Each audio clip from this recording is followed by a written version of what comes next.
Islamic Research Center. نحمده ونصلي على رسوله الكريم أما بعد فأعوذ بالله من الشيطان الرجيم بسم الله الرحمن الرحيم رب اشرح لي صدري ويسر لي أمري واحلل عقدة من لساني يفقهوا قولي. ہم نے نبی صلی اللہ علیہ وسلم کے الفاظ کو دیکھا 4 بہنوں کے بارے میں، الاخوات المؤمنات. ان 4 بہنوں میں سے ایک نبی صلی اللہ علیہ وسلم کے عقد میں تھی. آج دوسری بہن کا تذکرہ ہم دیکھیں گے جن کا نام سیدہ ام فضل لبابہ ہلالیہ رضی اللہ تعالی عنہا تھا. سیدہ ام فضل سیدنا عباس رضی اللہ تعالی عنہ کی زوجہ تھی جو کہ آپ کے چچا تھے. 6 بیٹوں کی والدہ تھیں جن میں سے ایک بڑے متبحر عالم ترجمان القرآن حضرت عبداللہ تھے جنہیں تاریخ عبداللہ ابن عباس کے نام سے یاد کرتی ہے. ان کی والدہ ام الفضل. ام الفضل کے حوالے سے ہم دیکھتے ہیں کہ ان کا نام لبابہ تھا، والد کا نام حارث اور والدہ کا نام ہند بنت عوف ہے. ان کی والدہ ہند بنت عوف کے حوالے سے ہم زیادہ ڈیٹیلز تو بعد میں دیکھیں گے انشاءاللہ تعالی، لیکن یہاں پر حضرت ام الفضل سے پہلے ان کی والدہ کے کردار کو ضرور دیکھیں گے. اگر آپ یہ دیکھنا چاہیں کہ کسی ساس کو کیسا ہونا چاہیے، کون سی ساس دنیا میں بہت خوش نصیب تھی، تو خوش نصیب ساسوں میں جیسے ام رومان تھی ایسے ہی ہند بنت عوف بھی تھی، کیونکہ رسول اللہ صلی اللہ علیہ وسلم ان کے بھی داماد تھے. کہ آپ صلی اللہ علیہ وسلم کی 1 سے زائد بیویاں تھیں، تو یہ نبی صلی اللہ علیہ وسلم کے ساتھ ایک اور رشتہ رکھتی تھیں. ام الفضل کے رسول اللہ صلی اللہ علیہ وسلم کی بیوی کی بہن تھی جسے ہماری زبان میں سالی کہا جاتا ہے. تو یوں آپ صلی اللہ علیہ وسلم کے بہت کلوز تھی اور ان کی والدہ رسول اللہ صلی اللہ علیہ وسلم کی ساس تھی. لیکن نامی گرامی افراد جو اللہ تعالیٰ کے یہاں بڑا مقام رکھتے تھے، جن میں حضرت عباس تھے، ان کی بیوی ام الفضل تھی، لیکن حضرت حمزہ کی بیوی جن کے بارے میں ہم پہلے پڑھ چکے ہیں سیدہ اسما، وہ ان کی بہن تھی. اسی طرح سے ام الفضل کی ایک بہن سیدہ میمونہ تھی. اور پھر اسی طرح ہم دیکھتے ہیں کہ سیدہ ہند بنت عوف ایسی خوش دامن تھی، ایسی ساس تھی جن کو بڑے بڑے داماد نصیب ہوئے. یعنی اب دیکھیں کسی کی خوش نصیبی کے کیا کہنے، کہ اس کی ہر بیٹی کا شوہر ایک خاص رتبہ، ایک خاص مقام رکھتا ہے. مثال کے طور پر جیسے سیدہ اسما بنت امیس کے حوالے سے ہم دیکھتے ہیں حضرت حمزہ کی وائف تھی، بعد میں حضرت ابوبکر صدیق کی. تو ہند تو حضرت ابوبکر صدیق کی بھی ساس تھی، رسول اللہ کی بھی ساس اور حضرت ابوبکر صدیق کی بھی. یعنی اگر اس اعتبار سے دیکھیں تو ان کے سارے ہی داماد اسلام کے لیے بہت بڑی خدمات سر انجام دینے والے تھے الحمدللہ. سیدنا عباس بن عبد المطلب جو کہ حضرت ام الفضل کے شوہر تھے، ان کے پہلے بیٹے فضل کے نام پر ہی ان کی کنیت تھی، یعنی ام فضل. اور دوسرے بیٹے کا نام عبداللہ تھا، یہ عبداللہ ابن عباس تھے. تیسرا بیٹا عبید اللہ تھا جسے فقیہ ہونے کا اعزاز حاصل تھا. چوتھے بیٹے کا نام معبد تھا، 5ویں کا نام قسم اور 6ٹھے بیٹے کا نام عبد الرحمن تھا. سیدہ ام فضل لبابہ ہلالیہ کے بارے میں بڑی خاص بات ہے.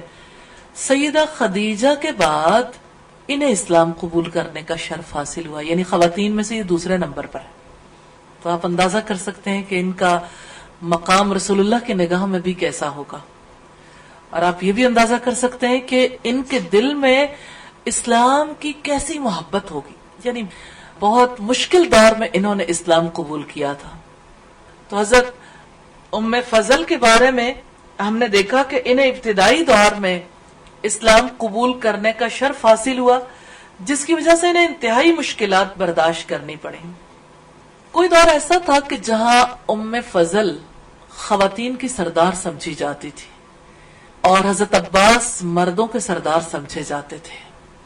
پھر جب انہوں نے اسلام قبول کر لیا تو وہ دور بھی آیا کہ جب حضرت عبداللہ ابن عباس نے کہا، اور اس آیت کے ریفرنس سے کہ اس آیت کی مراد دراصل کون لوگ ہیں. یہ آیت جب نازل ہوئی، وَمَا لَكُمْ لَا تُقَاتِلُونَ فِي سَبِيلِ اللَّهِ وَالْمُسْتَضْعَفِينَ مِنَ الرِّجَالِ وَالنِّسَاءِ وَالْوِلْدَانِ الَّذِينَ يَقُولُونَ رَبَّنَا أَخْرِجْنَا مِنْ هَذِهِ الْقَرْيَةِ الظَّالِمِ أَهْلُهَا وَاجْعَل لَّنَا مِن لَّدُنكَ وَلِيًّا وَاجْعَل لَّنَا مِن لَّدُنكَ نَصِيرًا. آخر کیا وجہ ہے کہ تم اللہ کی راہ میں ان بے بس مردوں، عورتوں اور بچوں کی خاطر نہ لڑو جو کمزور پا کر دبا لیے گئے اور فریاد کر رہے ہیں کہ اللہ ہم کو اس بستی سے نکال جس کے باشندے ظالم ہیں، اور اپنی طرف سے ہمارا کوئی حامی اور مددگار پیدا کر دے. یہ سورہ نساء کی آیت نمبر 75 ہے. امام بخاری نے عبید اللہ کے حوالے سے یہ روایت اپنی صحیح میں نقل کی ہے. وہ کہتے ہیں کہ میں نے عبداللہ ابن عباس کو یہ فرماتے سنا، کنت انا و امی من المستضعفین من الرجال والنساء، میں اور میری والدہ مردوں اور عورتوں میں سے کمزور اور ناتواں تھے. تو سیدنا ابن عباس نے اسی موقع پر یہی آیت تلاوت کی تھی کہ اس آیت کا مصداق ہم ہے کہ ہم بھی ان لوگوں میں سے تھے. ایسا کیوں تھا کہ یہ دونوں کمزور اور ناتواں تھے؟ اس وجہ سے کہ انہوں نے اپنے اسلام کو چھپا رکھا تھا اور انہوں نے بڑی خدمات انجام دی.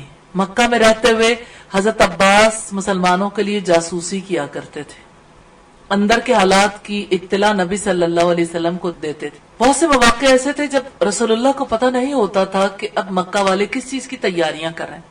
جیسے بدر کا موقع تھا، تب بھی یعنی حضرت عباس کی جانب سے بھی اطلاع آئی تھی اور حضرت عباس خود جنگ میں شریک بھی ہوئے تھے کافروں کی جانب سے، اگرچہ مسلمان تھے، لیکن رسول اللہ صلی اللہ علیہ وسلم نے منع فرما دیا تھا کہ عباس رضی اللہ تعالیٰ عنہ تمہارے سامنے بھی آئے تو ان تلوار نہ اٹھانا، کیونکہ وہ اسلام قبول کر چکے تھے. اور اب آپ دیکھیے کہ ہمیں روایات سے یہ بھی ملتا ہے کہ وہ ام الفضل کے شوہر تھے جو بدر کی جنگ میں قید بھی ہوئے تھے. اور حضرت عباس جب کراہتے تھے تو رسول اللہ صلی اللہ علیہ وسلم کو بہت زیادہ تکلیف ہوتی تھی. آپ چونکہ اپنے چچا سے بہت محبت رکھتے تھے، پھر آپ نے جن رسیوں کے ساتھ باندھا ہوا تھا ان کو ڈھیلا کر دیا تھا. اور حضرت عباس چونکہ بڑے قداور تھے، اس وجہ سے ان کے پاس اپنا لباس تو اب نہیں تھا. جب قیدی ہو کر آگے ظاہر ہے کہ خالی ہاتھ ہی قید کیے گئے تھے. تو رسول اللہ صلی اللہ علیہ وسلم نے اس موقع پر لوگوں سے کہا تھا کہ کوئی ایسا شخص جس کا کرتا حضرت عباس کو پورا آ جائے. جانتے ہیں کس کا کرتا پورا ہے؟ عبداللہ ابن ابی کا. اور عبداللہ ابن ابی کا کرتا جب حضرت عباس کو ملا تو رسول اللہ صلی اللہ علیہ وسلم اتنے احسان شناس تھے کہ جس وقت اس کا انتقال ہوا اور ان کے بیٹے عبداللہ نے کہا کہ آپ اپنا کرتا عنایت فرمائیے، تو آپ صلی اللہ علیہ وسلم نے اپنے چچا عباس کے کرتے کے بدلے میں وہ کرتا عنایت فرمایا. اور آپ صلی اللہ علیہ وسلم کے دل میں عبداللہ ابن ابی کے لیے پھر بھی سافٹ کارنر آ جاتا تھا، تو اس احسان کی وجہ سے کہ جیسے آپ نماز جنازہ پڑھانے کے لیے کھڑے ہوئے تو حضرت عمر نے کہا کہ اس رئیس المنافقین کی نماز جنازہ آپ پڑھائیں گے، تو آپ صلی اللہ علیہ وسلم مسکرا دیے. تو اللہ تعالیٰ کی جانب سے یہ آیات نازل ہوئی کہ تم ان کے لیے استغفار کرو یا نہ کرو، تم 70 بار بھی استغفار کرو گے تو میں انہیں معاف نہیں کروں گا. تو رسول اللہ نے فرمایا تھا میں 70 بار سے زیادہ کر لوں گا. یعنی آپ کی رحمت اور شفقت بھی ہے، اور یہ کہ آپ جانتے تھے اللہ کا جو فیصلہ اس کو پورا بھی کیا اور انجام بھی جانتے تھے. آپ کو عبداللہ ابن ابی پہ بہت زیادہ تلخی بھی تھی جس وقت واقع افک پیش آیا اس موقع پر بھی، اور پھر جیسے جیسے ریشہ دوانیاں کرتا تھا. ایک بار عبداللہ ابن ابی کے بیٹے عبداللہ نے کہا کہ اے اللہ کے رسول مجھے اجازت دے تو میں اس شخص کا سر قلم کر دوں، یعنی اپنے باپ کی گردن اتار دوں. تو آپ نے فرمایا نہیں، لوگ کہیں گے کہ محمد اپنے ہی ساتھیوں کا گلا کاٹ کر پھینک دیتا ہے، یعنی وہ قتل کر دیتا ہے اپنے ساتھیوں کو، میں ایسا نہیں کروں گا. تو میں اس وقت ساری بات سنانے کا مقصد یہ ہے کہ یہ حضرت عباس ہے، حضرت عباس کا اسلام قبول کرنا، پھر ان کا آنا، پھر ان کو کرتا پہنانا، عبداللہ ابن ابی کا، پھر عبداللہ ابن ابی کے ساتھ رسول اللہ کا معاملہ، اس کی ڈیتھ تک، اور کتنی دور تک کا یہ سلسلہ ہے.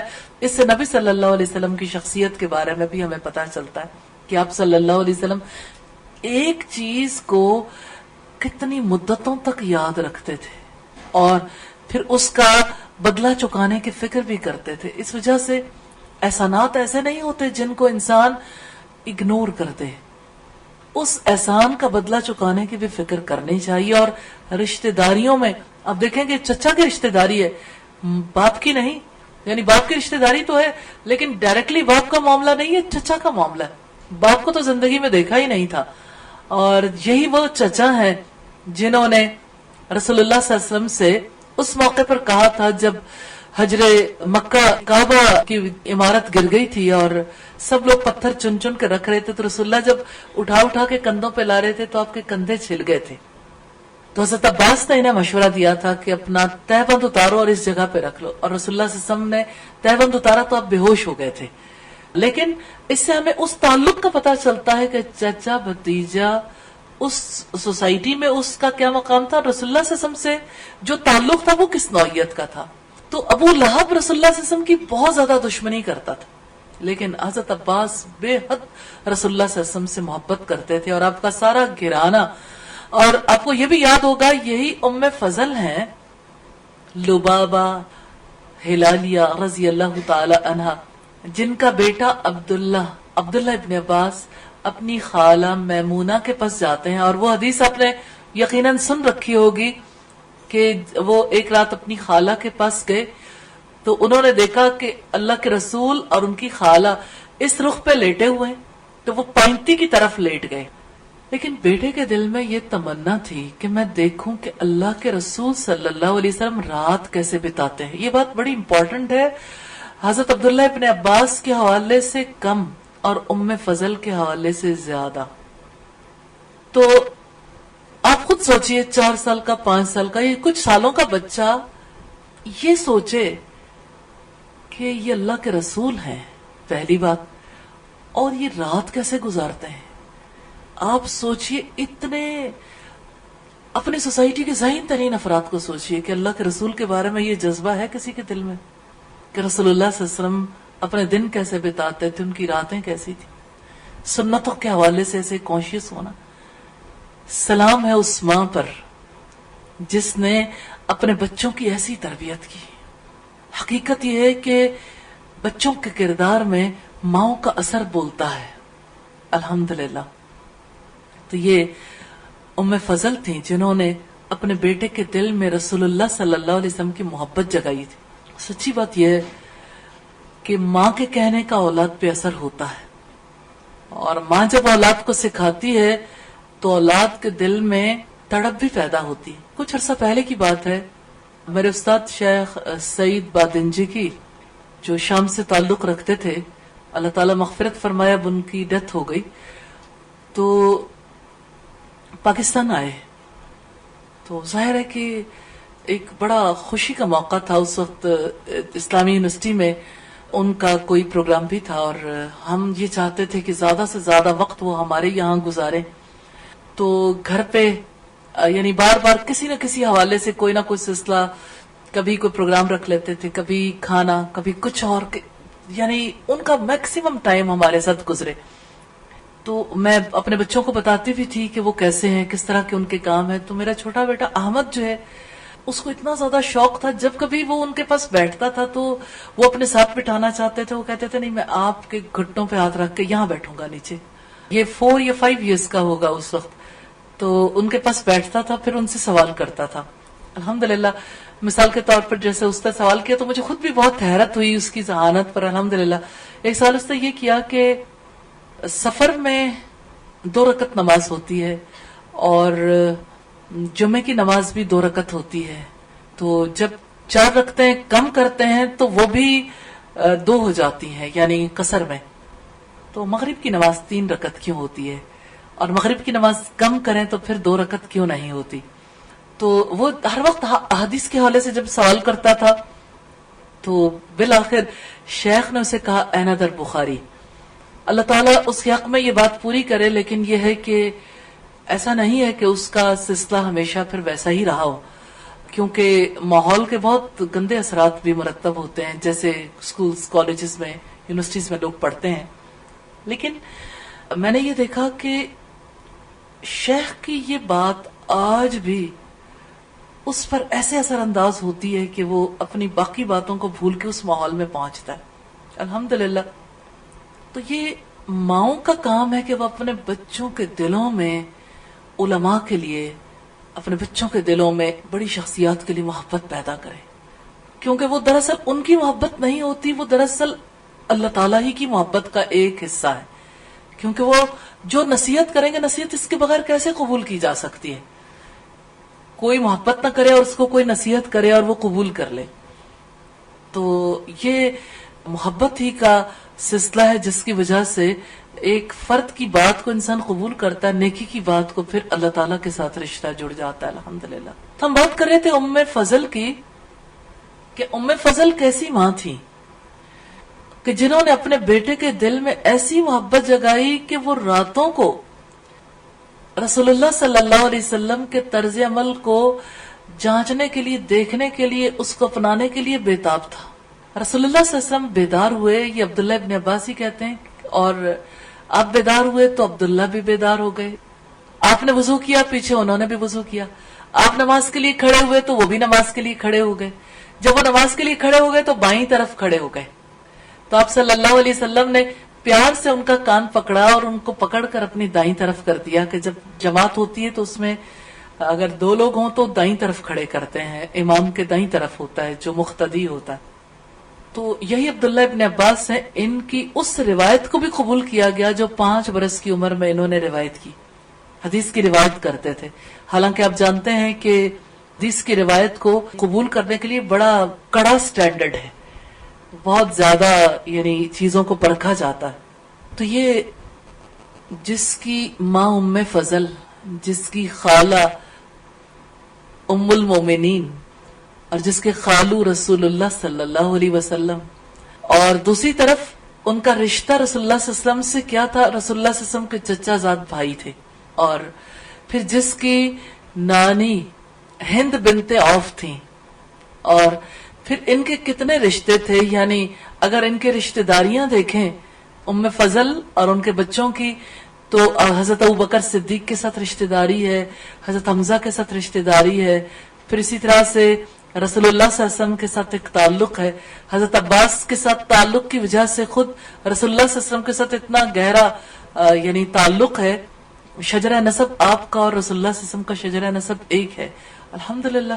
تو یوں یعنی ان ساری باتوں کے باوجود جو ماں کا کردار ہے وہ بہت نمایاں نظر آتا ہے. الحمدللہ. تو یہ اس وجہ سے ہم حضرت ام فضل کی طرف ہی واپس آتے ہیں کہ سیدہ ام فضل کی زندگی کیسی تھی. یہ وہ وقت تھا کہ جب حضرت ام فضل اور ان کے بیٹے دونوں ہی ضعیف لوگوں میں شمار ہو گئے، بے بس، کمزور اور ناتواں لوگوں میں. سیدہ ام فضل ان لوگوں میں سے تھیں جن کے گھر پر رسول اللہ صلی اللہ علیہ وسلم تشریف لے جایا کرتے تھے. اور کیوں نہ جاتے، آپ کے چچا کا گھر تھا، اور پھر آپ کی بیوی کے حوالے سے بھی رشتہ داری تھی. دوپہر کے وقت آپ وہاں سو جاتے. اللہ سبحانہ و تعالی نے سیدہ ام فضل کو بہادری اور جسمانی توانائی سے نوازا تھا. انہوں نے اپنی ساری صلاحیتوں کو دین اسلام کی نصرت اور اسلام کے دفاع کے لیے صرف کیا. ان کا ایک خاص کردار اس اعتبار سے بھی تھا کہ وہ نبی کریم صلی اللہ علیہ وسلم کے خلاف لگائی بجھائی کرنے والی خاتون ام جمیل اور اس کے شوہر ابو لہب کے مقابلے میں اپنی تمام صلاحیتوں کو بروئے کار لائیں. ایک اور حوالے سے میں ام فضل کے گھرانے کی حیثیت کو آپ کے سامنے رکھنا چاہتی ہوں، کیونکہ اگر اس ماحول میں جا کے دیکھیں اور ان سارے تعلقات کے دائروں میں دیکھیں تو کیفیت فرق ہو جاتی ہے. ابو لہب اور حضرت عباس آپس میں بھائی تھے، تو ام جمیل اور ام فضل کا آپس میں کیا تعلق بنا؟ دیورانی جٹھانی۔ آپ جانتے ہیں کہ یہ رشتہ داریاں ایسی ہوتی ہیں جس میں لوگ یا تو اکٹھے ہو جاتے ہیں یا یہ ہے کہ مخالف مقاصد کے لیے پھر ڈٹ جاتے ہیں۔ تو ام فضل نے حق کو پہچان لیا تھا۔ ام جمیل اگر رسول اللہ کے خلاف لگائی بجائی کرتی تھی تو یہ سینہ سپر ہو جاتی تھی ام فضل رسول اللہ صلی اللہ علیہ وسلم کے دفاع کے لیے۔ الحمدللہ۔ تو آپ اس خوش نصیب گھرانے کو دیکھیے، آپ صلی اللہ علیہ وسلم اس گھرانے میں تشریف لاتے ہیں جیسے آپ حضرت ابوبکر صدیق کے گھرانے میں تشریف لے جاتے تھے، اسی طرح اپنے چچا کے گھر رشتہ داریاں نبھانا محمد صلی اللہ علیہ وسلم سے بڑھ کر کون جان سکتا۔ تو آپ رشتہ داری بھی نبھاتے تھے، وہ رشتہ داری جو خون کی رشتہ داری تھی لیکن ایمان کی رشتہ داری بھی تھی۔ آپ کی ایک اعتبار سے سسرالی رشتہ داری بھی تھی۔ تو آپ صلی اللہ علیہ وسلم کا وہاں پہ آنا، ان کے گھر پہ ٹھہرنا اس گھرانے کے افراد کو کتنا زیادہ مطمئن اور خوش کرتا ہوگا، لیکن برکتیں آپ کے ساتھ قدم رنجہ فرماتی تھی۔ اور اس طرح سے اس گھرانے کے لوگ نبی صلی اللہ علیہ وسلم کی صحبت سے فیض یاب ہوتے تھے۔ آپ کے پاس جب آپ بیٹھتے ہوں گے کیسی بات چیت ہوتی ہوگی، کبھی کھانا کھاتے ہوں گے، کبھی ایک دوسرے کے ساتھ خاندانی حالات پر بات چیت ہوتی ہوگی، کبھی ایمانی صورتحال پر، کبھی دشمنوں کے معاملات پر، کبھی ام جمیل کی لگائی بجھائی پر بھی، کبھی ابی لہب کی زیادتیوں پر بھی، اور کس طرح سے حضرت عباس بھی رسول اللہ صلی اللہ علیہ وسلم کی مدد کے لیے سینہ سفر ہو جاتے تھے۔ تو یہ پورا گھرانہ ہی ایسا تھا کہ جہاں آپ صلی اللہ علیہ وسلم کی ایمانی وابستگی بھی تھی لیکن جذباتی وابستگی بھی تھی۔ جیسے حضرت عبداللہ ابن عباس جو ام فضل کے بیٹے تھے، ان کے بارے میں رسول اللہ صلی اللہ علیہ وسلم نے دعا کی تھی، اللہم علمہ الکتاب، اللہ اسے کتاب کا علم نصیب فرمانا، کیونکہ حرص بہت تھی ان کے اندر۔ تو ام فضل کا دل کیسے باغ باغ ہو جاتا ہوگا اپنے بیٹے کے لیے دعائیں سن کے اور اپنے گھرانے کے لیے رسول اللہ صلی اللہ علیہ وسلم کے احساسات اور جذبات کو دیکھ کے اور آپ کی کیئر کو دیکھ کے۔ الحمدللہ ہم یہ سب باتیں اس لیے دیکھ رہے ہیں کہ اس گھرانے کی تربیت میں نبی صلی اللہ علیہ وسلم کا ایک اہم کردار تھا، یعنی خود ام فضل کی ٹریننگ میں بھی اور اپنے چچا حضرت عباس کے حوالے سے بھی اور حضرت عبداللہ ابن عباس کے حوالے سے بھی اور حضرت عبداللہ ابن عباس کے حوالے سے بھی اور حضرت عبداللہ ابن عباس کے حوالے جو ام فضل کے بیٹے تھے ان کے لیے خصوصاً۔ رسول اللہ صلی اللہ علیہ وسلم کے غلام ابو رافع کا بیان ہے کہ میں عباس بن عبد المطلب کا غلام تھا، اسلام ہم تک پہنچا تو میں نے اسلام قبول کر لیا اور ام فضل نے بھی اسلام قبول کرنے کی سعادت حاصل کر لی۔ سیدنا عباس نے بھی اسلام قبول کر لیا لیکن وہ اپنی قوم سے خوفزدہ تھے، وہ اپنے مسلمان ہونے کو صیغہ راز میں رکھے ہوئے تھے۔ اللہ کا دشمن ابو لہب جنگ بدر سے پیچھے رہ گیا، اپنی جگہ اس نے آس بن ہشام بن مغیرہ کو جنگ بدر میں شامل ہونے کے لیے بھیجا۔ وہ لوگ اسی طرح کیا کرتے تھے، جو خود جنگ میں شریک نہیں ہوتا تھا وہ اپنی جگہ کسی دوسرے کو شریک ہونے کے لیے بھیج دیتا۔ جب ہمیں یہ اطلاع پہنچی کہ جنگ بدر میں لشکر اسلام کو فتح نصیب ہوئی تو اللہ نے ابو لہب کو ذلیل و خوار کیا، ہمارے حوصلے بلند ہو گئے، ہم اپنے آپ کو پہلے سے زیادہ توانا محسوس کرنے لگے، لشکر اسلام کی فتح سے ہماری عزت اور وقار میں خاطر خواہ اضافہ ہوا۔ صحیح بخاری کی کتاب التفسیر کی روایت ہے 4588 نمبر پر۔ ایک واقعہ جو ابو رافع بیان کرتے ہیں وہ بڑا امپورٹنٹ ہے۔ ابو رافع پیالے بنانے کا کام کیا کرتا تھا اور زمزم کا جو حجرہ تھا وہاں پر یہ بیٹھ کر پیالے بنانے کے کام کیا کرتے تھے۔ میں آپ سے سوال کرنا چاہتی ہوں، زمزم کے حجرے میں پیالوں کا کیا کام تھا؟ انہی پیالوں میں لوگ زمزم پیتے تھے، یعنی وہ پیالے بناتے تھے تاکہ لوگ جو ہے وہ پانی انہی پیالوں میں پینے کے قابل ہو سکے، ممکن ہے کچھ اور کام بھی کر سکتے ہوں۔ کہتے ہیں کہ میں وہاں بیٹھا اپنے کام میں مشغول تھا، میرے پاس ام فضل تشریف فرما تھی۔ ام فضل ابو رافع کے پاس کیوں بیٹھی تھی؟ غلام تھے، اور اب جانتے ہیں کہ حضرت عباس اور حضرت عبداللہ ابن عباس یہ لوگ جو ہے وہ حاجیوں کو پانی پلانے کا کام کیا کرتے تھے۔ اللہ تعالیٰ کی طرف سے اس خاندان کو یہ شرف حاصل تھا اور اس دور میں یہ بہت زیادہ عزت والی بات سمجھی جاتی تھی۔ کہتی ہے کہ اچانک ابو لہب چلتا ہوا آیا اور ہمارے پاس بیٹھ گیا. وہ بیٹھا ہوا تھا کہ لوگوں نے کہا یہ دیکھو ابو سفیان بن حارث آیا. ابو لہب نے ابو سفیان کو اپنے پاس بلایا, اس سے کہنے لگا سناؤ کیا خبر لائے ہو. وہ ابو لہب کے پاس بیٹھ گیا. لوگ وہاں جمع ہو گئے, سبھی لوگ دم بخود کھڑے تھے. ابو لہب نے ابو سفیان سے کہا میرے بھائی کے بیٹے سناؤ بدر کے میدان میں کیا صورتحال رہی. کہنے لگا کیا بتاؤں, جب ہم میدان جنگ میں اترے ہمارے مد مقابل مسلمانوں نے ہماری گردنوں کو دبوچ لیا. پھر انہوں نے ہمارے افراد کو جس طرح چاہا قتل کیا. دیکھتے ہی دیکھتے انہوں نے لاشوں کے ڈھیر لگا دیے. جسے چاہا اسے گرفتار کیا. ہم ان کے سامنے بے بس ہو گئے. اللہ کی قسم پھر بھی میں اپنے لوگوں پر کوئی الزام نہیں دھرتا, کیونکہ ہمارے سامنے ہمارے مقابلے میں سفید رنگ کے شاہ سوار سیاہ سفید ڈبی دار گھوڑوں پر میدان جنگ میں برسرے پیکار تھے. اللہ کی قسم کوئی چیز بھی ان کے آڑے نہیں آ رہی تھی. ابو رافع کہتے کہ میں نے حجرے کی تنابیں اپنے ہاتھ سے اوپر کو بلند کی اور پھر کہا اللہ کی قسم وہ فرشتے تھے. ابو لہب نے میری یہ بات سنتے ہی میرے چہرے پر ایک زوردار تمانچہ رسید کیا. میری اس سے مڑ بھیڑ ہو گئی. اس نے مجھے اٹھا کر زمین پر پٹخ دیا. میرے سینے پر بیٹھ کر مجھے مارنے لگا. میں کمزور آدمی تھا. سیدہ ام فضل نے حجرے سے ایک لٹھ پکڑی, زور سے ابو لہب کے سر پر دے ماری, جس سے اس کے سر میں شگاف پڑ گیا. غضبناک انداز میں کہنے لگی کیا تو نے اسے کمزور سمجھا؟ تجھے یہ جرت اس لیے ہوئی کہ اس کا مالک یہاں نہیں ہے, یعنی حضرت عباس. ابو لہب ذلیل و خوار ہو کر گردن جھکائے ہوئے وہاں سے 9-2-11 ہو گیا. اللہ کی قسم 7 دن بعد اللہ نے اسے کینسر کے مرض میں مبتلا کر دیا اور اس بیماری سے وہ واصل جہنم ہو گیا. اس کے بیٹوں نے اس کے فوت ہو جانے کے بعد 3 دن تک اسے دفن نہیں کیا, جس سے اس کی لاش میں سڑانت پیدا ہو گئی. بیٹوں کے پاس قریش کا ایک آدمی آیا اور ان سے کہنے لگا اے ابو لہب کے بیٹو تمہارا کچھ نہ رہے. کیا تمہیں شرم محسوس نہیں ہوتی کہ تمہارے باپ کی لاش سے بدبو کے بھبوکے اٹھ رہے ہیں؟ اس کی لاش گھر میں پڑی ہوئی اور تم اسے دفن نہیں کر رہے. شرم سے ڈوب مرو نالائق کہیں. کہ وہ کہنے لگے ہم تو اس لیے لاش کے قریب نہیں ہو رہے کہ یہ متعدی بیماری ہمیں بھی لاحق نہ ہو جائے. اس نے کہا چلو کمبختو آگے بڑھو, میں تمہاری مدد کرتا ہوں. اللہ کی قسم انہوں نے اسے اس طرح غسل دیا کہ وہ اس کے لاشے پر پانی پھینک دیا, اس کے جسم کو ہاتھ نہیں لگایا, زمین میں گڑھا کھودا, لکڑی کے سہارے سے لاش کو گڑھے میں دھکیل دیا, پھر دور سے اس پر پتھر پھینک کر اس کی لاش کو چھپا دیا.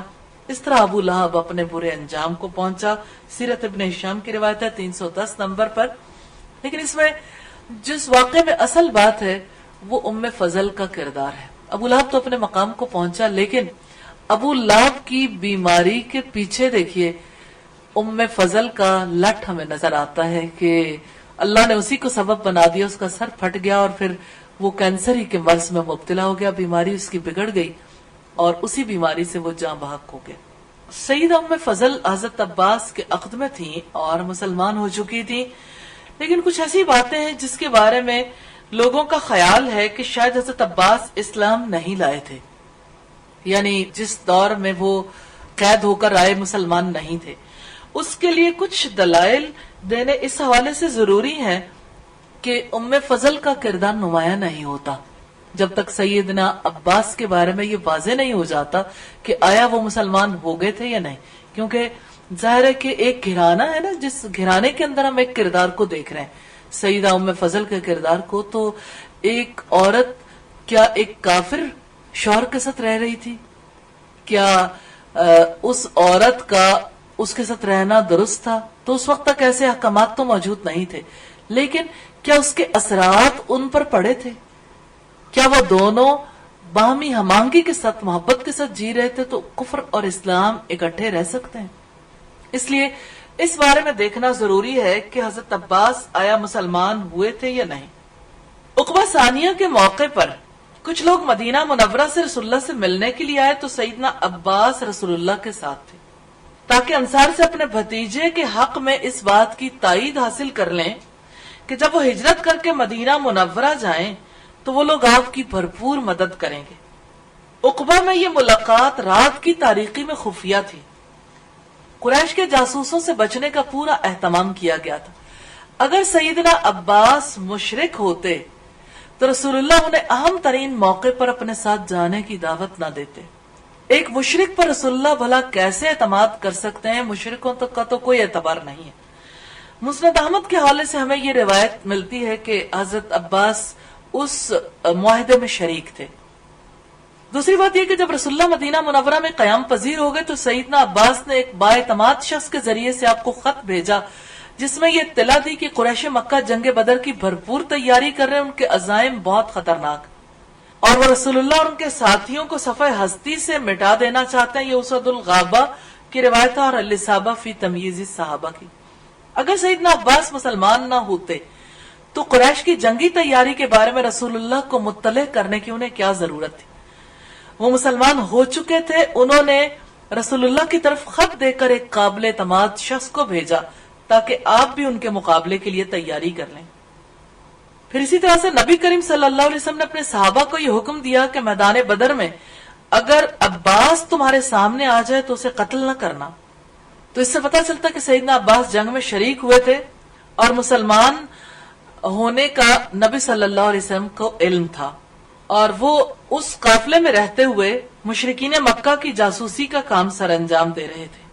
پھر ابو رافع کے بارے میں ہم دیکھ چکے ہیں کہ سیدنا عباس ان کی رفیقہ حیات سیدہ ام فضل ابتدائی مرحلے میں ہی اسلام میں داخل ہو گئے تھے اور سیدنا عباس نے اپنے مسلمان ہونے کو صیغہ راز میں رکھ کر مسلمانوں کے لیے اور رسول اللہ کے لیے جو خدمات انجام دی، اگر وہ اسلام کا اعلان کر دیتے تو سرداران قریش کو پتہ چل جاتا تو وہ انہیں اپنی مجلسوں میں آزادانہ بیٹھنے کی اجازت نہ دیتے. انہیں یہ آزادی اسی لیے حاصل تھی کہ وہ اپنے اسلام کو چھپائے ہوئے تھے. اللہ سبحانہ و تعالی حضرت عباس کو جزائے خیر عطا کرے اور یقیناً اللہ تعالیٰ انہیں قیامت کے دن ان کی اعمال کا بہترین صلہ عطا فرمائیں گے. یہاں ہم دوبارہ لوٹ چلتے ہیں سیدہ ام فضل کے براہ راست رول کی طرف اور یہاں بات ہے ایک بابرکت خواب کی جس کو حدیث کی کتابوں میں بارہا کئی مقامات پر ذکر کیا گیا اور ام فضل کے حوالے سے حضرت عبداللہ ابن عباس نے بھی کئی روایات نقل کی ہیں اور ام فضل سے کچھ اور صحابہ نے بھی روایات نقل کی ہیں اور ام فضل براہ راست بھی راویہ حدیث ہیں. سیدہ ام فضل کو ایک رات ڈراؤنا خواب آیا، گھبرا کر نیند سے بیدار ہوئی. رسول اللہ کی قریبی رشتہ دار تھیں، اکثر و بیشتر آپ سے ان کا تبادلہ خیال بھی ہوتا. جب بھی ان کے دل میں کوئی ایسا اضطراب پیدا ہوتا جس کو برداشت کرنا دشوار ہوتا تو وہ رسول اللہ سے اس کا تذکرہ کرتی تھی. ایک دفعہ انہوں نے ارادہ کیا اپنا خواب رسول اللہ کو بتا کے تعبیر پوچھ لیں. اس غرض سے رسول اللہ کے پاس آئیں، عرض کیا مجھے خواب میں یہ نظر آیا کہ آپ کے جسم مبارک کا ایک حصہ میرے گھر میں پڑا ہوا ہے. میں تو یہ منظر دیکھ کر گھبرا گئی. آپ نے فرمایا گھبرانے کی کوئی بات نہیں، فاطمہ جو میری بیٹی ہے اس کے یہاں ایک بیٹا پیدا ہوگا جس کو آپ دودھ پلاؤ گے. تو یعنی وہ گوشت کے ٹکڑے کی تعبیر یوں آپ صلی اللہ علیہ وسلم نے دی اور بعد میں حضرت فاطمہ کا بیٹا حضرت حسن رضی اللہ تعالیٰ عنہ پیدا ہوئے اور انہوں نے ام الفضل کا دودھ پیا اور ام الفضل دودھ پلانے کے بعد انہیں رسول اللہ صلی اللہ علیہ وسلم کے پاس ایک دفعہ لے کر آئیں تو حضرت حسن نے رسول اللہ صلی اللہ علیہ وسلم کی گود میں پیشاب کر دیا. تو حضرت یعنی ام فضل نے ان کو ذرا تھوڑا سا چپت رسید کی تو رسول اللہ صلی اللہ علیہ وسلم نے فرمایا کہ میرے بیٹے کو تکلیف پہنچا کر تم نے مجھے دکھ دیا. یعنی بچے تو ایسا کام کر ہی دیتے ہیں. تو ام فضل نے کہا کہ آپ اپنا تہبند اتار کر مجھے دے دیجئے، میں اسے دھو دوں. تو آپ نے فرمایا کہ نہیں، یعنی بیٹے اور بیٹی کے پیشاب کے بارے میں آپ صلی اللہ علیہ وسلم نے فرق بتایا کہ بیٹی کے پیشاب کو تو پراپرلی دھوتے ہیں اور بیٹے کے پیشاب پر جب وہ چھوٹا ہوتا ہے بچہ تو اس کے پیشاب پر صرف چھینٹے مار دیتے ہیں، یعنی اوپر ہی سے جیسے چھینٹے مار کے اسے واش کر دیتے ہیں. تاکہ اس کا یہ مطلب نہیں کہ ہلکا سا یوں ہی اسپرنکل کر دیں، اس کا مطلب یہ کہ باقاعدہ اچھا پانی جو ہے وہ اوپر گرا لیں تو اس کی وجہ سے اس کا کپڑا پاک ہو جاتا ہے اور بدن بھی پاک ہو جاتا ہے. تو یہ روایت مسند احمد میں، معجم کبیر طبرانی میں اور اسی طرح سے مسند احمد میں کئی حصوں پر موجود ہے. سنن ابی داؤد میں بھی یہ روایت موجود ہے لیکن وہ حضرت حسن کی بجائے حضرت حسین رضی اللہ تعالی عنہ کے حوالے سے. بہرحال حضرت ام فضل نے جب خواب کی تعبیر پوچھی تو انہیں بہت زیادہ خوشی ہوئی کہ رسول اللہ صلی اللہ علیہ وسلم کے نواسے کو میں دودھ پلاؤں گی. ابھی تو یعنی اس کا دور تک امکان بھی نہیں تھا جب آپ نے یہ تعبیر دی تھی. پھر حضرت فاطمہ کے بیٹا پیدا ہوا, پھر انہوں نے دودھ بھی پلایا الحمدللہ. تو اس سے یہ پتا چلتا ہے کہ آپ صلی اللہ علیہ وسلم کا ان سے کتنا قریبی تعلق تھا, اور یہ کہ اللہ تعالیٰ کی طرف سے بھی کتنی بشارتیں انہیں مل رہی تھیں. وہ جو جنت کے نوجوانوں کے سردار تھے, ان سرداروں کو دودھ پلانے والی ام فضل تھی الحمدللہ. اور آپ جانتے ہیں کہ دودھ کے اثرات شخصیات پر مرتب ہوتے ہیں. پھر سیدہ ام فضل کے حوالے سے ہمیں یہ بھی ملتا ہے کہ ایک مرتبہ انہوں نے رسول اللہ سے عرض کیا, اللہ کے رسول جب آپ اس دنیا فانی سے کوچ کر جائیں گے ہمارا کیا بنے گا, ہمیں کچھ وصیت فرما دیں. آپ نے فرمایا تم میرے بعد مغلوب اور کمزور ہو جاؤ گے. یہ سنن نبی داؤد کی روایت ہے اور 522 نمبر پر. سیدہ ام فضل نے رسول اللہ سے تقریباً 23 احادیث بیان کرنے کا شرف حاصل کیا. ان میں سے بعض احادیث سیدنا عبداللہ ابن عباس نے ان سے روایت کی, انس بن مالک رضی اللہ تعالیٰ عنہ نے, اور سیدہ ام فضل کے تمام غلام اور بعض دیگر صحابہ کرام نے بھی ام فضل سے حدیث کو آگے بیان کرنے کا شرف حاصل کیا. سیدہ ام فضل اسلام کے لیے ایک مضبوط سہارا تھی. انہوں نے اپنی زندگی اسلام اور مسلمانوں کے دفاع میں صرف کر دی. کافروں اور مشرکوں کے راستے کی رکاوٹ تھی. مثالی مومن, صالح اور بہادر خاتون کا کردار انہوں نے ادا کیا. بڑے بڑے کارنامے انہوں نے انجام دیے, اور اعلی اخلاقی اقدار ہیں جو ام فضل نے چھوڑی ہمارے لیے. ظاہر و باطن کے اعتبار سے مثالی خاتون تھی. سیدنا عثمان بن عفان کے دور میں قضاء الہی سے وفات پا کر اپنے رب سے جا ملی. ان کی نماز جنازہ ان کے شوہر سیدنا عباس بن عبد المطلب نے پڑھائی, پھر انہیں سپرد خاک کر دیا گیا. یہ روایت صحابہ کی ہے, اور بہت ہی پیارے اشعار ہیں جو ان کے بارے میں طبقات ابن سعد میں ملتے ہیں, اور یہ اشعار ہمیں عبداللہ بن یزید الہلالی کے حوالے سے ملتے ہیں. ترجمہ ان اشعار کا یہ ہے کہ شریف الطبع خاتون سیدہ ام الفضل نے ہمہ اوصاف شخصیت کے ساتھ رشتہ ازدواج میں منسلک ہو کر 6 معزز بیٹوں کو جنم دیا. ان کے شوہر فضل و شرف والے, آخری اور خیر و برکت والے رسول کے چچا تھے. یہ روایت تہذیب الکمال کی ہے. تو سیدہ ام فضل کے حوالے سے ہم نے دیکھا کہ وہ اپنی رشتہ داریوں کے اعتبار سے کس قدر بلند پایا خاتون تھی. یعنی ایمان والوں کے ساتھ رشتہ داریاں کوئی عام بات نہیں ہے. ایک تو عام رشتہ داریاں ہیں نا, صرف خون کا تعلق, تو یہ تو خونی تعلق بھی تھا, سسرالی بھی اور ایمانی تعلق. الحمدللہ آپ صلی اللہ علیہ وسلم کی آمد ان کے گھر کی خیر و برکت میں اضافہ کرنے والی تھی. یعنی ان کے بچوں پر اثرات تھے محمد صلی اللہ علیہ وسلم کے. ان کے چچا رسول اللہ کے چچا اور ان کے شوہر اسلام لائے تھے. یہ اسلام لانے والی دوسری خاتون تھی. اور سیدہ ام فضل کے حوالے سے ہمیں یہ بہت اہم بات محسوس ہوتی ہے کہ ام جمیل جو کہ ان کی دیورانی یا جٹھانی تھی ان کی, ام جمیل کے رسول اللہ صلی اللہ علیہ وسلم کے خلاف پروپیگنڈے کو یہ توڑا کرتی تھی. تو آپ اندازہ کر سکتے ہیں جہاں لوگ اتنے قریبی رشتوں میں منسلک ہوں, آپس میں جڑے ہوئے ہوں, اور وہاں پر یعنی ایک ماحول گرم کیا جا رہا ہو. ایک گھر کے اندر دیکھیے جہاں پہ نندیں, بھابیاں, دیورانیاں, جٹھانیاں رہتی ہیں تو کس قسم کا ماحول پیدا کر دیتی ہیں. تو یہ ایک آئیڈیل دیورانی بھی تھی کہ جب رسول اللہ صلی اللہ علیہ وسلم کو انہوں نے اللہ کے رسول کے طور پر مان لیا, تسلیم کر لیا, تو ان کے دفاع کو اپنی ذمہ داری بنا لیا. تو گھر کے ماحول کو بھی انہوں نے سنبھالا, اور باہر کے ماحول کو بھی, کہ زمزم کے حجرے میں بیٹھ کر جہاں پہ زمزم پلایا جاتا تھا, ابو رافع پیالے بنانے کا کام کرتے تھے. جب ابو لہب نے ابو رافع کو مارا تو ظاہر ابو لہب بہت گرانڈیل انسان تھا, تو انہوں نے کس طرح سے ایک ڈنڈا اٹھا کے اس کے سر پر مارا کہ اس کا سر پھٹ گیا, اور کس طرح سے اس کے سامنے کہا کہ تم ایک ضعیف اور کمزور پر اس لیے ہاتھ اٹھاتے ہو کہ اس کا مالک یہاں نہیں ہے.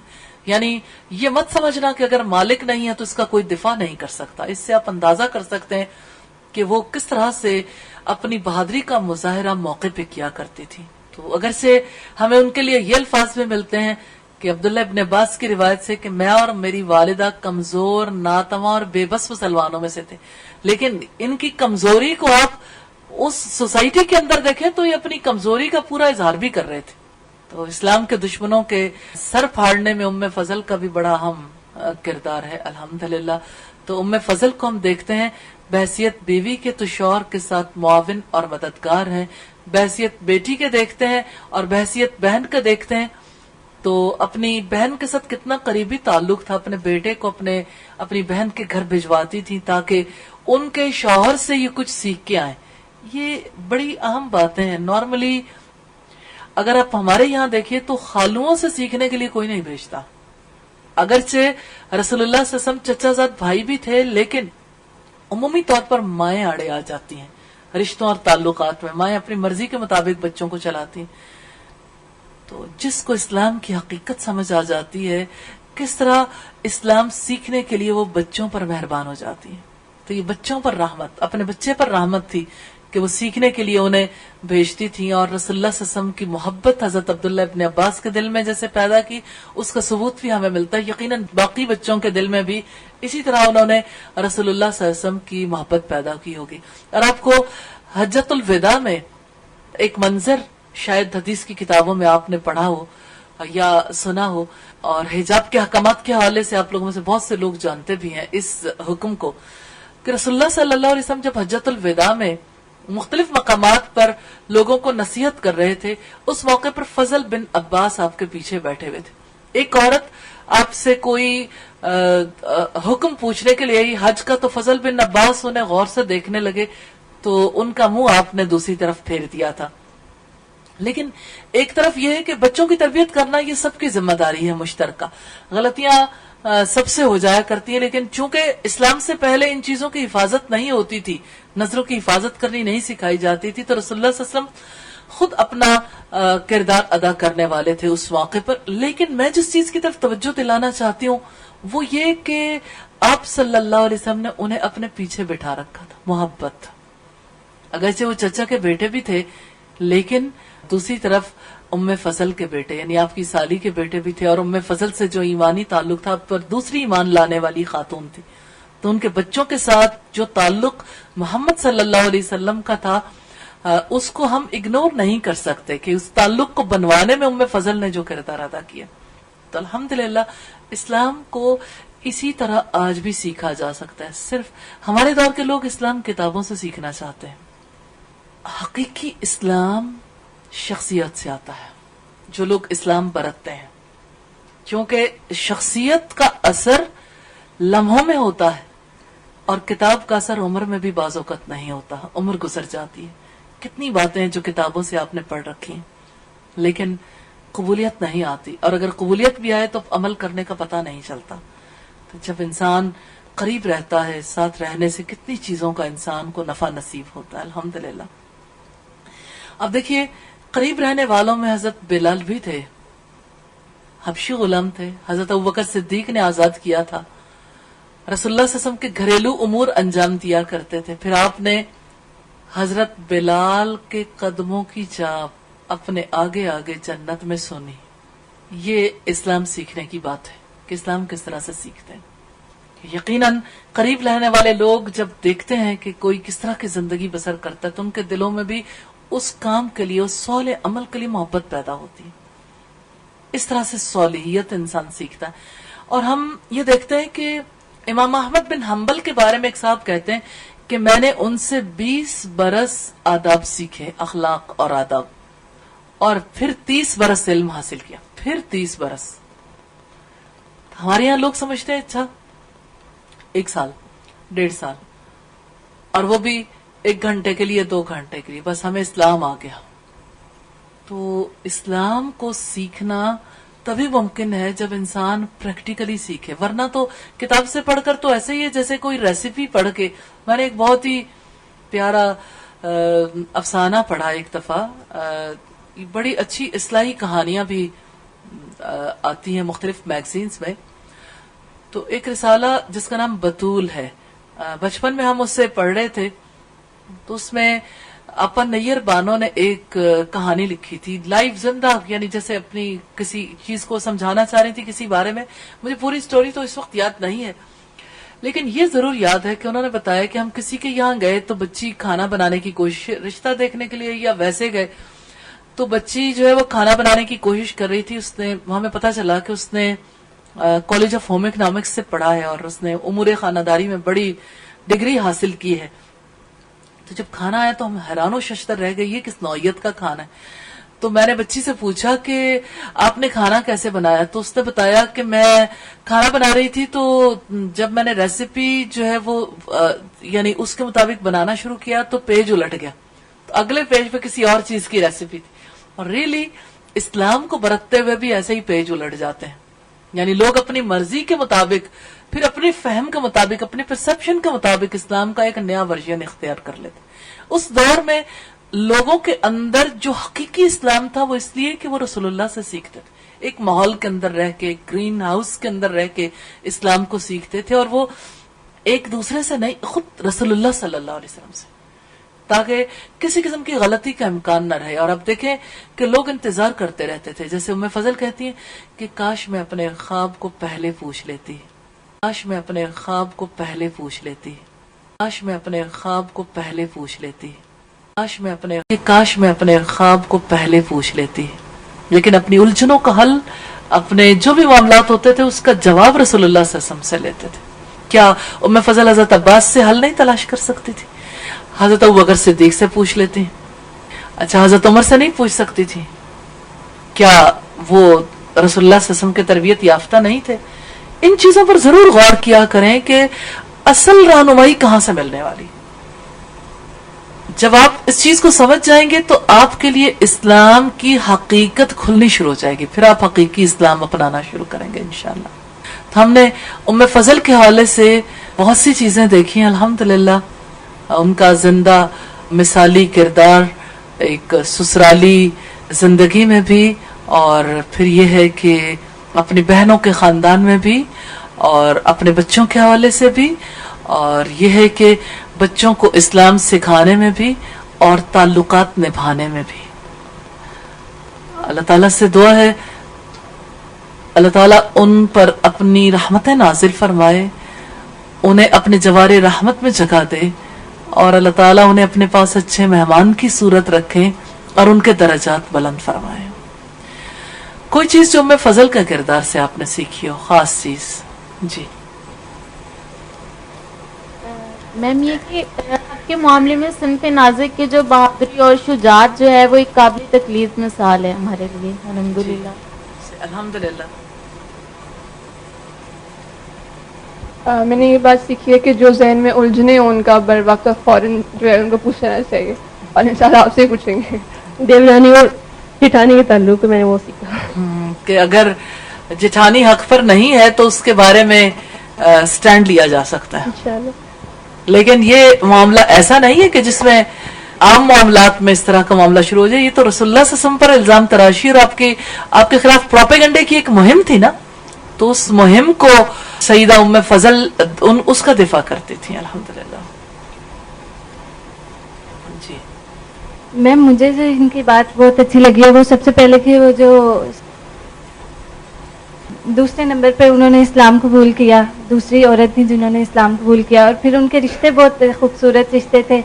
جو ان کی ماں تھیں وہ ہند بنت عوف تھیں، پھر ان کی جن کی وہ بیوی تھی وہ ابن عباس تھے، اور بہن جن کی تھی وہ میمونہ تھی، اور جو بہنوئی تھے وہ رسول اللہ صلی اللہ علیہ وآلہ وسلم. اچھا اب آپ کے دل میں اتنی پیاری پیاری باتیں آ رہی تو آپ اسے ڈرا کریں، آپ یعنی ایک پکٹوریل فارم میں بھی آپ لے کے آئیں گے تو اگر پیارا ہوگا تو ہم فائز سے ریکویسٹ کریں گے کہ پھر اسے فیس بک پہ دے دے تاکہ اور لوگوں کو بھی پتہ چلے. اور جو ہم نے پہلی شخصیات پڑھی اس کے بارے میں بھی کوئی چیز آپ سامنے لانا چاہیں. کسی کے دل میں رشتوں کی بات زیادہ آتی، کسی کے دل میں کوئی سیلینٹ ایسی کوئی خصوصیات آتی ہیں، اینی تھنگ جو بھی آپ پیاری صورت میں سامنے لا سکیں جس سے دوسروں کو بھی نفع پہنچے، تو انشاءاللہ